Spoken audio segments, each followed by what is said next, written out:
Salut à tous, alors petit recap du premier épisode de Moon Knight, la nouvelle série Marvel qui vient de sortir sur Disney+, premier épisode avec Oscar Isaac dans le rôle du personnage, dans le rôle éponyme de Moon Knight. Du coup, mais qu'on voit que à la fin du premier épisode. D'ailleurs, spoiler, évidemment, ce genre de recap, je vais parler des éléments de l'intrigue, donc forcément spoiler, si vous n'avez pas vu l'épisode, ça sert à rien de regarder. J'ai plutôt bien aimé, ça promet, il y a pas mal de promesses qui sont faites dans ce premier épisode, et puis c'est le but d'un pilote, d'un épisode de série, ou de mini-série. Alors je sais pas, à mon avis, si ça fonctionne, ils feront de plusieurs saisons, voire un film peut-être. Voire Moon Knight va rejoindre à un moment d'autres héros, va apparaître peut-être dans les films, on s'en fout, enfin, c'est l'univers Marvel, tout est possible. Et du coup, en lui-même, encore une fois, je trouve que c'est réussi parce qu'ils arrivent à apporter quelque chose de différent. Comme pour chaque série comme pour chaque série qu'ils ont faite, Marvel, qui font partie du MCU, on a vraiment, encore une fois, une ambiance, une atmosphère, un style qui est différent des autres. Ici, du coup, on va être et ça, c'est très bien. J'ai bien aimé vraiment cette ambiance en rapport avec la mythologie égyptienne. Et puis, on voit qu'il y a des aspects justement de culte, de secte, de trucs comme ça. Et puis, on commence à voir, on voit bien se dessiner voilà, dans quelle direction la série va partir. On est du coup dans la mythologie égyptienne, et puis il y a toute l'ambiance qui est faite par rapport à ça. Forcément, le personnage travaille au musée c'est à Londres, musée d'histoire naturelle de Londres, je crois que c'est ça. Et du coup, ce qui est intéressant par rapport à ce personnage, c'est que c'est un malade mental. Enfin, on nous le présente vraiment comme justement quelqu'un qui est atteint d'une maladie mentale, qui est schizophrène, ou qui a un genre de dédoublement de la personnalité. Puisque j'ai beaucoup aimé l'aspect je vais me coucher et je m'attache et je mets du sable autour du lit pour voir le lendemain si j'ai été somnambule, si je suis parti pendant la nuit et qu'est-ce que j'ai fait. Et on voit que le gars il essaye, il a une vie absolument horrible où il essaye justement de se contrôler d'une certaine manière, ou en tout cas il essaye de pas faire de bêtises. Il est complètement à côté de ses pompes, hein, même socialement par rapport aux gens, mais parce que lui-même a du mal à comprendre vraiment ce qui se passe, de quel mal il souffre. Et du coup, il est vraiment à part, je trouve, par rapport aux autres personnages qu'on a pu croiser chez Marvel. Et c'est assez intéressant. Donc il ne sait pas du tout ce qui se passe, mais on découvre au fur et à mesure du coup de l'épisode que effectivement il y a une autre personnalité qui est en lui, qui ressort à certains moments et qui vit une autre vie.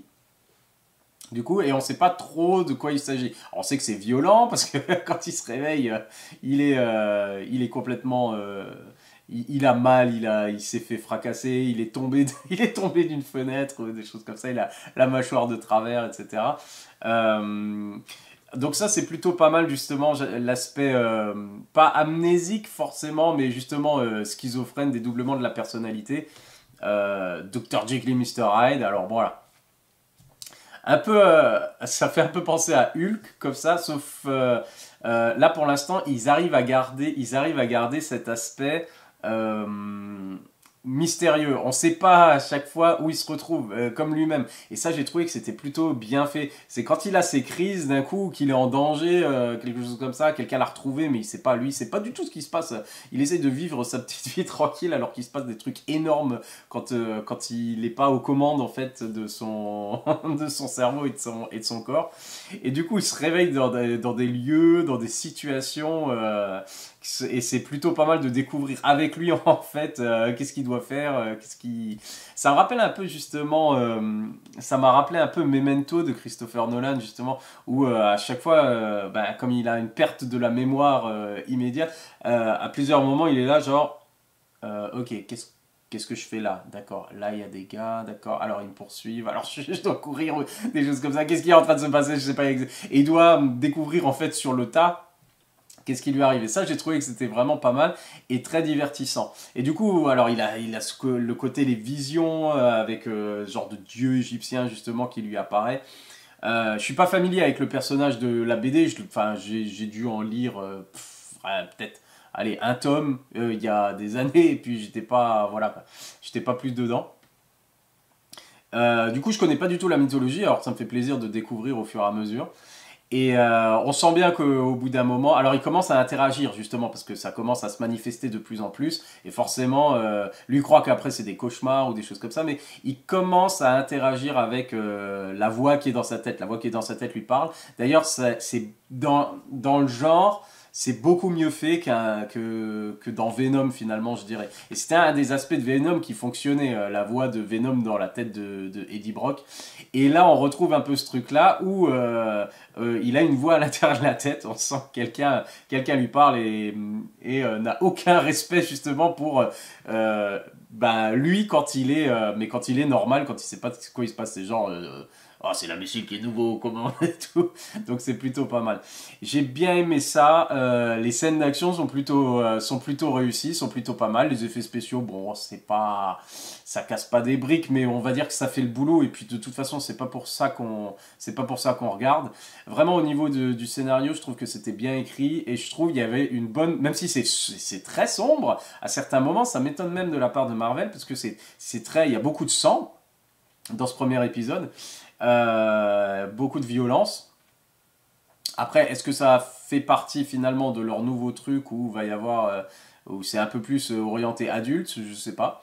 Mais c'est plutôt pas mal, c'est très divertissant et j'ai été étonné de voir que c'était aussi très drôle parce qu'il y a vraiment un aspect comédie dans tout ça, que ce soit par rapport à ses interactions, par rapport au fait au côté un peu, parce qu'il a l'air toujours un peu étourdi et maladroit et de pas savoir ce qui se passe et puis quand il se retrouve dans les situations et puis d'un coup il est en danger, quelqu'un le menace, etc., et puis il va avoir une crise et d'un coup paf, le temps a passé, il revient à lui, en fait il est toujours au même endroit sauf que tous ceux qui essaient de le tuer sont morts et on voit qu'il y a du sang partout, etc. Donc j'ai beaucoup aimé cet aspect là où il sait pas du tout, en fait quand il revient à lui il sait pas du tout ce qui s'est passé, il doit faire avec quoi. Et, euh, et puis c'est pas mal. Et il y a un travail qui est fait aussi. Alors la musique est très bonne et ça rappelle justement. Bah, on est dans cette ambiance un peu. Alors je veux pas dire la momie pour pas faire voilà le cliché ou truc comme ça, mais c'est quand même un peu ça quoi au niveau de l'atmosphère et au niveau de la musique qu'ils mettent aussi. Donc c'est quelque chose que j'apprécie bien parce ils ont créé vraiment encore une fois dans l'univers Marvel un petit univers un peu à part avec des choses intéressantes. Le grand méchant Ethan Hawke qui fait un peu gourou de secte justement, c'est mystique, voilà, il y a des pouvoirs, il y a un truc comme ça, il est à la recherche, enfin où il veut libérer ou quelque chose comme ça, une déesse, un truc du genre, enfin bref, on va le découvrir au fur et à mesure exactement qu'est-ce qu'il cherche à faire. On a quelques bribes déjà. Il est assez chelou et sombre et c'est pas mal.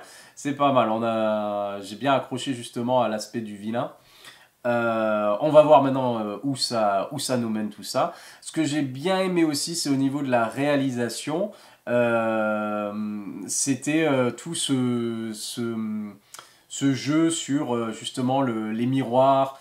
Il y a plusieurs plans où justement on voit, alors c'est fait avec différents reflets, on le voit trois fois, on voit Oscar Isaac donc trois fois à l'écran, où il est à travers l'aquarium, alors il y a un reflet, ou alors et c'est ça qui est, c'est bien fait, parce que c'est pas fait à l'arrache, genre on va juste, c'est réfléchi.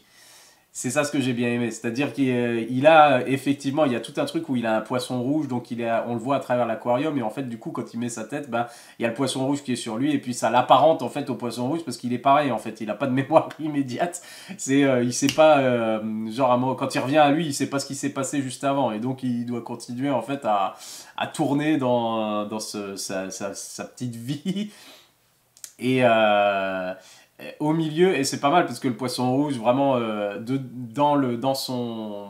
il aime bien toute la mythologie égyptienne et tout ça, et du coup dans l'aquarium il y a genre des trésors ou des totems ou des trucs comme ça, et du coup bon bah c'est, on va dire que la, la métaphore est là, et c'est plutôt pas mal fait du coup, et il y a cet aspect comme j'ai dit des reflets avec plusieurs fois où on voit qu'il est découpé, qu'il y a plusieurs versions de lui en fait, qui représente aussi sa schizophrénie et son dédoublement de personnalité. Donc c'est vraiment, il y a un souci, on va dire, esthétique aussi, on veut faire les choses bien aussi au niveau de la réalisation, esthétiquement, donc et ça fonctionne très bien, et j'ai vraiment beaucoup aimé la dernière scène, où il est au musée, puis il va se réfugier, alors c'est dans les toilettes je crois, et il y a les miroirs de tous les côtés, et en fait c'est jamais, en fait c'est toujours indifférent, c'est toujours une variation en fait de lui, où c'est son autre personnalité qui lui parle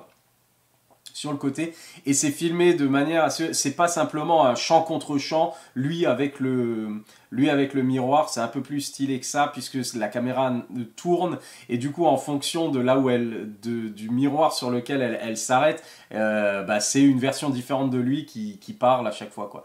Donc j'ai trouvé que c'était très très bien réalisé techniquement, et de manière assez intelligente et consciencieuse. Et ça va bien avec bah, la thématique, on a compris vers quoi on part. C'est intéressant pour l'instant, c'est drôle, c'est divertissant, c'est bien foutu, une bonne musique, et puis voilà, on attend la suite avec impatience. En tout cas, j'ai vraiment beaucoup aimé cet épisode, ce premier épisode, et j'espère que la série continue sur la qualité là. Je suis pas encore, par contre, je suis pas encore conquis entièrement par l'aspect Moon Knight. Une fois qu'il apparaît entièrement en costume, là, son costume blanc, etc., je suis pas encore super conquis. Bah après c'est juste ça, c'est juste pour le coup, c'est pas grave parce que si le scénario est bien et que l'histoire est vraiment passionnante, en tout cas Oscar Isaac fait un super travail. Il est très bien, dans tous les aspects du rôle, que ce soit justement le gars un peu maladroit et puis un peu fêlé qui sait pas où il est, ou d'un coup quand il se retrouve dans des situations complètement aberrantes et comment il essaye de les gérer. Il y a beaucoup d'humour dans sa manière de jouer aussi, même au niveau gestuel, parce que il est, et c'est ça fait aussi, ça rappelle un peu Eddie Brock et Venom, c'est que son autre personnalité l'empêche, en fait, fait des mouvements à sa place, et du coup on a l'impression qu'il contrôle même plus son corps, et que son corps fait des choses qu'il n'a pas envie de faire, et du coup il y a une scène comme ça qui est très très bien jouée et qui est très très drôle. Donc voilà, super satisfait par le premier épisode de Moon Knight, j'attends la suite avec impatience. À la prochaine, bye.